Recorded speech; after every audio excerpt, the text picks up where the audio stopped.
it would be great if there was some return to a paid model, but I think at the moment anyone who tries that is, I mean, especially in this market, is committing, you know, financials. What are you committing? What do you have to lose?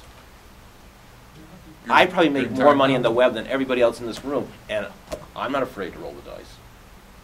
Yeah, I mean, I guess my concern is that given the sort of evolving sense of lack of copyright and sort of, you know, the viral nature of the web, that's what's up there is everybody's, that you could try and charge for it, but someone else would be taking it and throwing it up there and giving it away for free and still kill you. I think anyone who thinks there's an endowed model running a newspaper is smoking dope.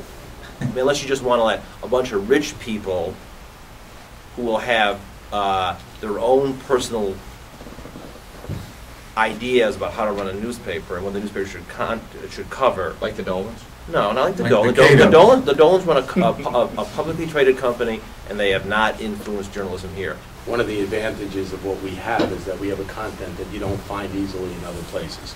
If we asked you to find out what happened at the Valley Stream, you know, Board of Ed meeting last night, there's not as many places to find that information. So people still look for that local homegrown news in our publications, and we expect, and so far it's been panning out, that they will look for that on the website as well. If you follow the industry news, especially for the major metros, in the last 6 months, there's been more publishers and newspaper executives asking the question, what is the right model? And I think it started a little bit when Murdoch bought the Wall Street Journal and had a stated view of having it go free before he closed the deal. And by the time he closed the deal and analyzed the economics of it and what you would have to substitute as far as ad revenue for the subscription revenue and kind of the uniqueness of the product, changed his mind. And I think there are still a hybrid. There's a lot of stuff in front of the wall. Most of the good stuff's behind the wall.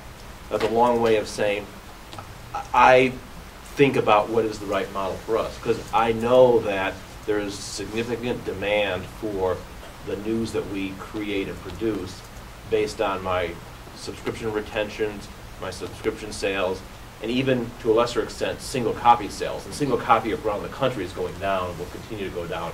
But we're doing really well on what matters to us the most. Giving content for free that you cannot monetize is a death spiral. 2 years ago, I was a keynote speaker at the Online Publishers Association in Florida. And the preceding speaker said, this is the year people will pay for content on the web. And I got up and I said, you people are dreaming. Information on the web is free. That ship sailed, you weren't on it, it's done. You can live in fantasy world if you want. It's not going to happen. There is no general circulation information source that charges and succeeds at charging on the web.